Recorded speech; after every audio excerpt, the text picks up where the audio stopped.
Saludos amigos, bienvenidos a Iglesia Online. Ya saben que este es un programa en donde comentamos las noticias de la vida cotidiana y también de la vida de la Iglesia. Bienvenidos Patricio Lynch, Daniel Portillo, Javier Monroy. Saludos, ¿cómo están? Saludos, buenas. Saludos, ¿qué tal? Bueno, pues hoy, en este día, en este mes de agosto, estamos ya en pleno verano y en verano siempre recordamos a nuestra Madre, la Virgen María. Por ejemplo, en Ciudad de México se celebra la Virgen de la Asunción, que es la patrona de la Arquidiócesis de México y además es la que preside el famoso retablo de los Reyes de esta impresionante catedral aquí en Ciudad de México. Pero también en muchos otros lugares, en muchos otros pueblitos de Latinoamérica y de España se celebra, y de Italia creo que también, la Virgen de Agosto, la Virgen que pues al final es una devoción popular que transmite mucha ternura, que nos lleva a el tema de la mujer dentro de la Iglesia, qué importante es, y a la vez nos lleva, el tema de María siempre nos lleva a hacer lo que Jesús os diga, hagan lo que Jesús les diga, que es a Jesús, ¿no? No podemos pasar por María sin llegar a Jesús. Y bueno, pues yo sí quisiera empezar este programa recordando, primero agradeciendo la buena atención que siempre he tenido cada vez que voy a la Basílica de Guadalupe por parte de los sacristanes, el padre Raimundo Maya, el padre Luis Enrique, que están ahí de sacristanes mayores en la Basílica de Guadalupe, y la gran atención que uno tiene cuando va allí a celebrar, ¿no? Una de las misas me acuerdo que pues están aquí los tres, con los tres he podido concelebrar en el altar mayor en Basílica de Guadalupe, y siempre ha sido pues una emoción tremenda, ¿no? Incluso estar con el pueblo y escuchar una misa o participar del rosario en las bancas es algo indescriptible, ¿no? La fe del pueblo, cómo nos enseña. Daniel Portillo, en Chihuahua yo creo que se celebra también, ¿verdad? ¿O ustedes sí, celebran claro. otras cosas? Sí, y pienso que también la dimensión de la religiosidad de la devoción mariana va adquiriendo distintas experiencias, distintas tonalidades también. La manera justamente como las distintas advocaciones tienen que ver con las necesidades de los pueblos y con la realidad como más profunda, donde el pueblo va enraizando parte de sí mismo en este contexto. Entonces creo que eso es como importante considerarlo. No solamente es una advocación nacida de la nada, sino que tiene un contexto también donde la historia, la cultura del pueblo justamente tiene ahí parte de esto mismo. Sí, buenas a todos. Este tema de María, decía Javier, que también para hablar del tema de la mujer en la iglesia, a mí algo que a veces me pone un poco nervioso, ¿no? Es cuando en la iglesia empezamos a decir, vamos a hablar del tema de la mujer. Y yo creo que es una equivocación, porque la mujer no es un tema en la iglesia, no es un tema de la teología, sino que la mujer es un sujeto de la teología. Obviamente, son aquellas que hacen teología igual que los varones. No es un tema a discutir, los varones hablamos del tema mujer como si las mujeres no pudiesen ellas mismas hacer teología, ¿no es cierto? O tener magisterio, enseñar, o la predicación. Me parece que en la iglesia la mujer ha sido silenciada su voz durante siglos, y que estoy muy contento con el surgimiento de estas teologías de lo femenino, ¿no es cierto?, feministas, la posibilidad de recuperar la voz de la mujer que ha sido silenciada a lo largo de la historia de la iglesia. Entonces la mujer no es un tema, sino que es un sujeto de la iglesia con todos los derechos, ¿no es cierto?, que cualquier hombre varón puede tener dentro de la iglesia. Eso es una primera expresión que quiero hacer, y que está vinculado a la mariología también, porque me parece en cómo hemos pensado a María repercute también en cómo después eso influye en las mujeres en la iglesia. Porque a veces a María me parece que la hemos desencarnado, a María la hemos puesto en el cielo, en estas devociones celestiales que pareciera que no tienen nada que ver con la historia. Esta imagen de María obediente y dócil, entonces eso hace que las mujeres tienen que ser obedientes y dóciles, ¿no es cierto? Y Por eso me parece que es muy importante la reflexión que hagamos sobre María. Y a mí me gusta mucho lo que decía el Papa Pablo VI, porque él hablaba de María como nuestra hermana, que compartía totalmente nuestra suerte como mujer pobre y humilde. El Papa Pablo VI decía esto. Entonces, ir a la María de la historia, así como tenemos que ir al Jesús de la historia para no desencarnarlo y no pervertir quién es Jesucristo, lo mismo con María, porque a mí estas imágenes celestiales y esta mujer así con cara de piadosa y demás, no tiene nada que ver con la María de la historia, no tiene nada que ver con María de Nazaret. Me parece que acá hay mucho para reflexionar, ¿no? Quizás después más adelante en este programa podemos hablar del Magnificat, porque el Magnificat te expresa la fe de esta mujer y la imagen de un Dios que está detrás de este canto, de esta alabanza mariana, ¿no es cierto? Entonces, yo les propongo, si quieren, ¿no es cierto?, es aterrizar a María, vamos a encarnarla, dejémonos de tonterías, de esta especie de devoción celestial, ¿no?, desencarnada, que no tiene nada que ver con nuestra vida, ¿no? María atravesó muchas situaciones límites, entonces creo que puede ser una linda discusión, ¿no?, de volver a ver a María, como dice Pablo VI, como nuestra hermana, que comparte totalmente nuestra suerte como una mujer pobre y humilde. Javier, has comenzado diciendo que el mes de agosto es un mes especialmente mariano, ¿no? Y muy de expresiones de religiosidad popular y de estas expresiones más del común de la gente, ¿no? A mí me surge la pregunta de qué es eso de religiosidad popular. Eso es lo primero. Como si eso tuviera un lugar muy específico dentro de la Iglesia, aparte de otros lugares, ¿no? Bueno, yo creo que habría que explicar un poquito esa religiosidad popular. Para mí, básicamente, se trata de una expresión de gente sencilla y que vive con intensidad y profundidad y sencillez las cosas básicas de la fe. Que es cierto, y aquí tomo un poquito lo que dice el padre Patricio, puede llevar a unas concepciones de la Virgen María, en este caso, de otras cuestiones muy poco históricas, muy poco reales, muy poco evangélicas, vamos a decir, ¿no? Es cierto. Pero fíjense que yo no creo que la religiosidad menos popular de grandes teólogos sea mejor, ¿eh? Yo aquí sí quiero hacer este planteamiento. Es decir, hay gente con esta manera de ver a la Virgen María, como dice el padre Patricio, en su corazón y en su espiritualidad real, que luego en las charlas, con altas teologías, dice lo que está diciendo el padre Patricio. Y eso yo lo he visto muchas veces. Y hay una incongruencia muy grande. Es decir, en realidad, vivir la fe auténtica tendría que ser siempre, entre comillas, popular, bien vivida, es decir, vivida en profundidad y con sencillez y con expresión histórica. Ahí sí retomo muy fuerte lo que dice el padre Patricio, histórica y real. Y yo creo que agosto es un mes especialmente de expresión popular, histórica, concreta, de la fe en la Virgen María y en otros santos, que hay muchísimos santos y muchas devociones para el mes de agosto, ¿no? Que sí es cierto, puede llevar a unos extremos que no son y que hay que purificar, decimos, ¿no? Pero también creo que hay que purificar mucha alta teología especulativa que no nos lleva al Dios auténtico, a la Virgen María auténtica, ¿no? Fíjate que en esto yo sí que quiero ver que más que a lo mejor el popular es una religiosidad empática, porque como muy bien decía y Patricio, al final encarna la necesidad del pueblo de Dios, ¿sí? Y tienes a una madre que reza por sus hijos que han desaparecido y reza a María y los encomienda a María, ¿no? Una madre, yo me acuerdo en la Sierra de Chihuahua, en un rancho que pues habían desaparecido sus hijos, se los habían llevado los malandros que dicen, y bueno, pues ella rezaba y los había puesto en manos de la Virgen de Guadalupe, ¿no? Es una religiosidad empática con la realidad. Y me gusta esto que has dicho, Javier, sobre estas altas teologías que yo creo que al final nos hacen distinguir, como en la Iglesia anglicana, ¿no? Perdón, la High Church y el resto.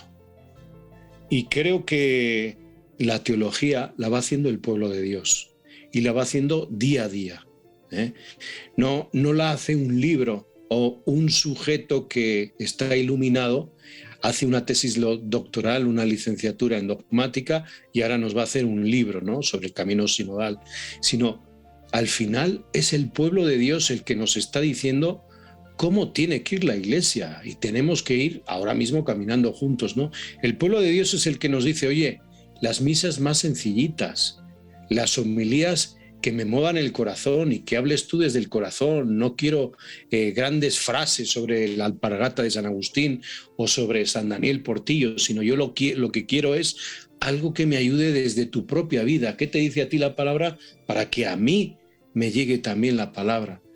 Y la imagen de María, yo creo que eso es lo que ha permeado en todo el mundo, la imagen de María, ¿no?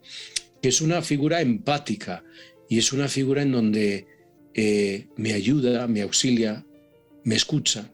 Por eso creo que la presencia de María señala, reafirma la fuerza evangelizadora dentro de la piedad popular, ¿no? O sea, un poco intentando hacer síntesis de lo que hemos conversado hoy, me ha parecido muy importante el tema de la historicidad y de la cultura, para entender que también esta piedad popular puede percibirse la manera como la fe que recibida es capaz de encarnarse en la cultura con la finalidad de seguirse transmitiendo, de tal manera que hay parte de esto, de esta fe recibida que no podemos quedarnos con ella, ¿no? Que no es para, es decir, que no es para nosotros, sino es en función de cómo esta cultura, como un elemento, tiene la función de transmitirlo de generación en generación.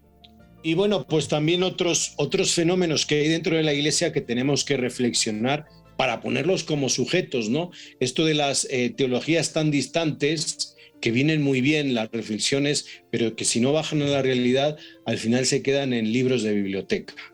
En fin, que seguimos hablando de María, de esa mujer empática y de esa mirada compasiva de María hacia cada uno de nosotros y misericordiosa, ¿no? Desde mi punto de vista, a mí es lo que me ayuda, ¿no? Muy bien, vamos un momento a un descanso. Esto es Iglesia Online. Enseguida regresamos y vamos a seguir hablando de María en este mes de agosto y de toda esa religiosidad que hay alrededor de ella. Enseguida volvemos.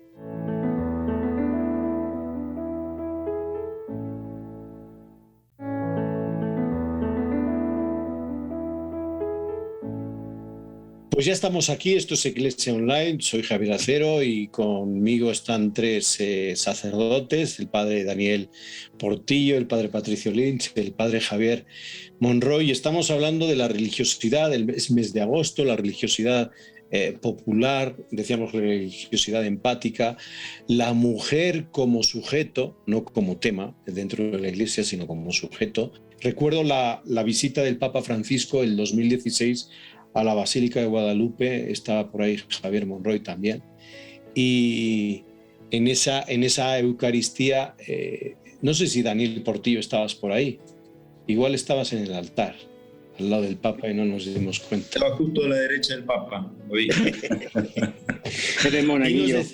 Ahí nos decía que nos dejemos mirar por la Virgen de Guadalupe, que esa mirada maternal que también llegue a nuestras personas, ¿no?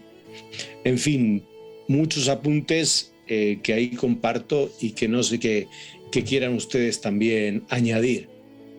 Yo quisiera introducir algo que Patricio tendrá que mencionarlo porque lo anticipó antes de irnos a la pausa, con respecto al Magnificat, y lo pensaba porque creo que la importancia de la devoción mariana, de la piedad popular, es una expresión también de una acción misionera hacia el pueblo de Dios.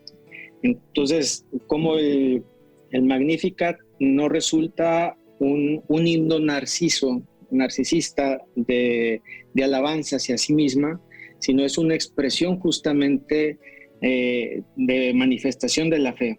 Esto nos ayuda también a caer en cuenta cómo el pueblo se evangeliza continuamente a sí mismo con esta experiencia que a través sea de la piedad popular, hoy podríamos decir de la devoción mariana también, cómo va siendo este recurso de donde el pueblo se evangeliza a sí mismo, ¿no?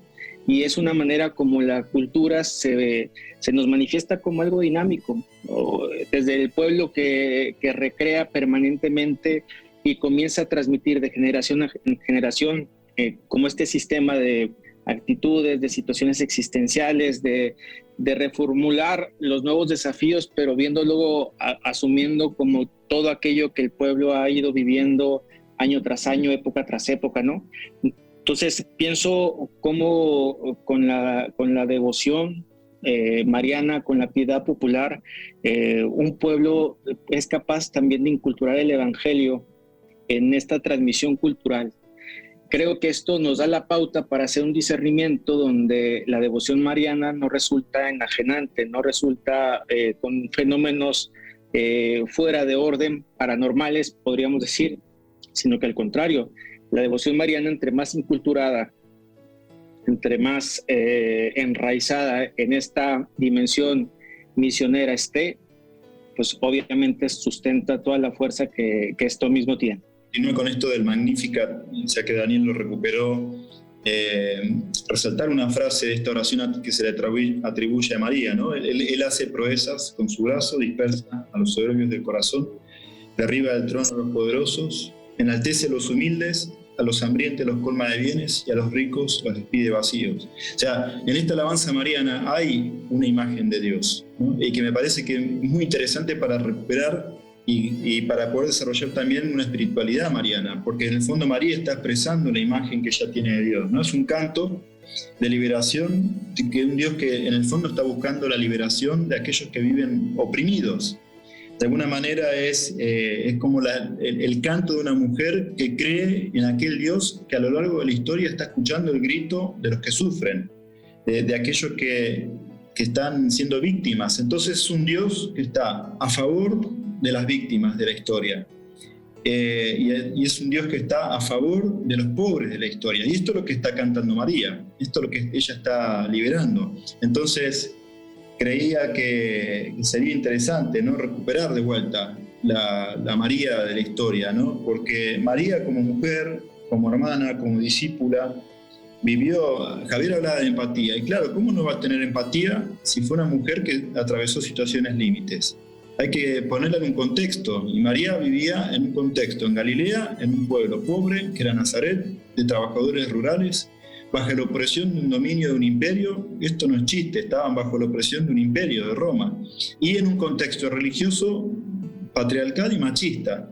Entonces, y que además después María fue refugiada y tuvo que escaparse a Egipto, y podríamos seguir enumerando distintas características de la María de la historia que nos pueden ayudar también a purificar de imágenes falsas que podamos tener también de María, ¿no? Y poder aterrizarla de vuelta a la historia, y repito, hacer acento en el Dios del Magnificat, ¿no? Un Dios que está queriendo liberar a aquellos que viven oprimidos en la historia.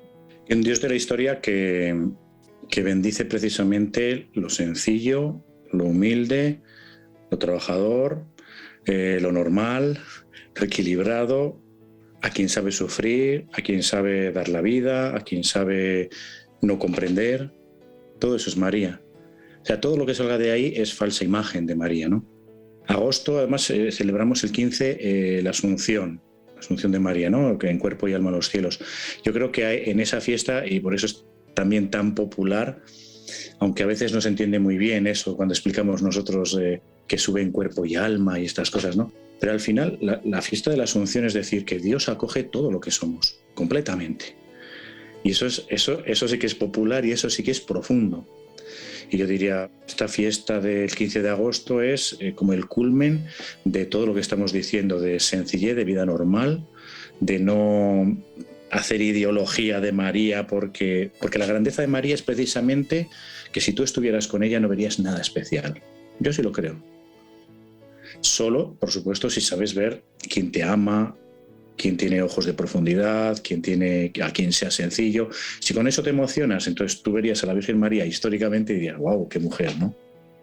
Pero sobre todo es eso, todo eso de lo que estamos hablando, a lo que Dios le pone un culmen, ¿no? Y es, así quiero yo que vayáis todos, ¿no? Nos dice con la Asunción. Así quiero que todos vengáis totalmente todo lo que sois, cuerpo, alma, espíritu, ¿no? Por eso qué bonito la fiesta de agosto, y qué bonito que todo esto se convierta en fiestas, ¿no? Yo en mi país, en España, pues es que no hay pueblito que no tenga su fiesta de agosto de la Virgen María, ¿no? Y ciudad y nación, y a cada uno le ponen su nombre, etcétera, pero todos es la misma. Yo me acuerdo que en la última jornada de la juventud en Panamá, el Papa Francisco decía, María es la gran influencer de la historia, ¿no? De la red. Era un discurso en donde mezclaba términos cibernéticos con términos también teológicos. Me imagino que el padre Antonio Espadaro estaría detrás de ese discurso, de esas ideas muy buenas, por cierto. Y bueno, pues yo sí que creo que dentro de la historia sigue siendo una devoción influyente dentro de la historia. O sea, ustedes van viendo las fiestas más importantes en los países y todo está relacionado un poco con la Virgen María, ¿no? Si bien, por ejemplo, en México el día 12, y todo hay que decirlo, el día 12 de diciembre es un día que se trabaja, y creo que también es una expresión por la historia, ¿no?, de lo que ha hecho la Virgen de Guadalupe en México, en Latinoamérica y hasta en las Islas Filipinas, de repartir no solo la fe, sino también pues las costumbres, las tradiciones, que para mí es lo más importante y lo más significativo, y lo que llega a la familia, ¿no? Y recuperando lo del Magnificat, yo sí quiero decir que cada vez que esta oración la recito en mi comunidad, en la tarde, con las vísperas, pues es desde ese sentido de agradecimiento. No sé, estamos un poco en la cultura de la queja. Yo suelo decirlo varias veces, ¿no? Nos quejamos de todo y qué poco agradecemos lo esencial, el que tengamos los 5 sentidos. Y a mí me ayuda eso, este gran himno, que si no me equivoco más bien fue compuesto por los primeros cristianos, sino que me diga el de la Escritura, que para algo hemos invertido, ¿no? Creo que es bueno estar en esta sintonía de agradecimiento por todo lo que pues Dios hace en nosotros. Sí, Javier, antes que el biblista quizás nos explique eso, evitar los extremos, ¿no? Que me parece que a veces sean... no puede haber un Jesús sin María, ¿no es cierto? Como tampoco puede haber María sin Jesús, que me parece que a veces puede ser una tentación de algunos grupos donde pareciera que solo es María, María, María, María. Exacto. Sí. Pero María sin Jesús, el misterio de María está conectado intrínsecamente con el misterio de Jesús.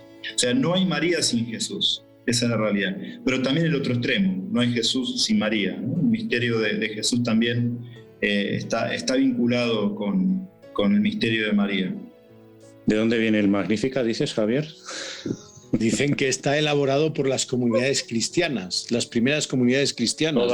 Todos los Nuevos Testamentos, todos los evangelios lo construyen la primera comunidad cristiana, la segunda, de hecho, la segunda generación. Cero lo debería saber, viejo, eso es la primera. No, ya ves qué director tenemos, qué conocimiento. Yo no quiero escandalizar aquí a la gente, pero bueno, ya que nos ponemos así... No, en los evangelios nos traen la fe primera, ¿no? Y es la básica, la auténtica, la dogmática, la canónica, como quieran, ¿no? Pero fíjense que lo bonito del Magnificat es cómo aquellos que vivieron con María recogieron exactamente quién era y lo hicieron poesía. Qué hermoso. Ese es el Magnificat y esa es nuestra fe sobre ella. Todo lo que queramos añadir pues va a ser un poco no atinarle bien a quién es María para nosotros, ¿no?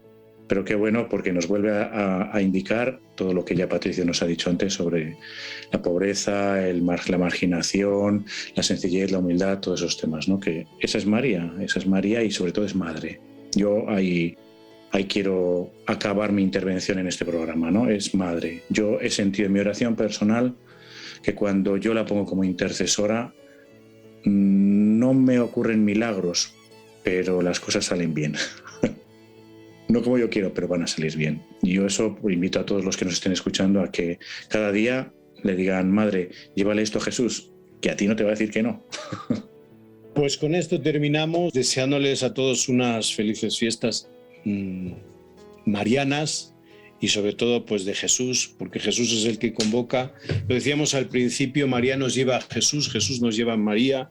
Y en fin, pues recordando que ella es la que nos convoca también y la que nos da esa mirada de ternura si nos dejamos mirar por ella.